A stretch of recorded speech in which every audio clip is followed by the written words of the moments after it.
Brought to you by TechnoSpark 20 series smartphones. Brought to you by TechnoSpark 20 series smartphones. I'm superhuman.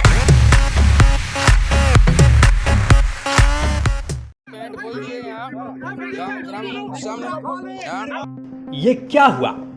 ये सरकारी बाबू अचानक public के सामने अपनी पैंट क्यों उतारने लगे? किस बात पर इन्हें इतना गुस्सा आया कि सबके सामने ही पैंट उतारकर प्रदर्शन करने लगे? ये मामला है सीकर का और जितना ये देखने में लग रहा है उतना ही अजीबोगरीब भी है।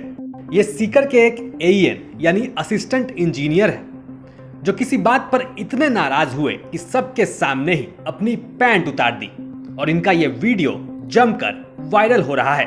क्या लगता है आपको? खराब काम है, खराब काम है पूरा स्टेज वाला होगा। और आप इस पे कार्रवाई करोगे? हाँ। जो ठेकेदार है, जो फर्म है, उस पे कार्रवाई करोगे?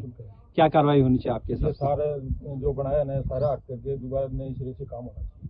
ग्रामीणों ने आप पर भी आरोप लगाया कि आपने अब शब्द कहे हैं पैंट मैंने खोलकर। कुछ नहीं कहा साहब, पहले मेरे को मारने दौड़े, गाड़ियाँ सारी गाँव ने दी हैं और बाद में सारी बात क्लियर हो गई थी, राजीनामा हो गया, उसके बाद में ले जाए कमरे में आपके साथ मारपीट तो नहीं हुई?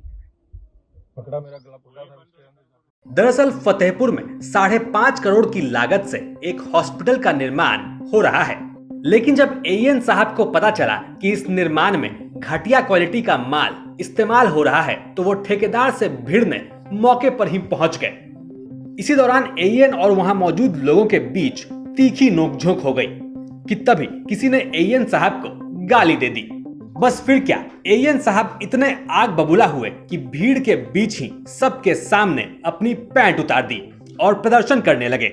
हॉस्पिटल को निर्माण चाल रहे भी माल मटेरियल को लाग रहे, गांव का कोई ऑब्जेक्शन है कि माल मटेरियल सही लागू चाहिए। इस संबंध में एईएन साहब को कोई सूचना दी, एईएन साहब ने बुलाया, माल मटेरियल दिखायो। एईएन साहब इस बात से संतुष्ट है कि माल मटेरियल को लाग रहे, की शिकायत उच्च अधिकारी को की जाएगी। एईएन साहब की इस करतूत से वहां मौजूद लोग हक्के बक्के रह गए। लोग उन्हें समझाने लगे कि एईएन साहब ऐसा मत करो।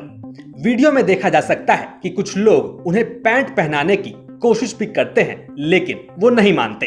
काफी समझाइश के बाद वो पैंट पहनते हैं। इतना ही नहीं, एईएन साहब इतना भड़के कि खुद को कमरे में बंद कर लिया और इन्होंने ही पुलिस को भी बुलाया, जिसके बाद पुलिस ने इन्हें मनाकर मामले को शांत किया।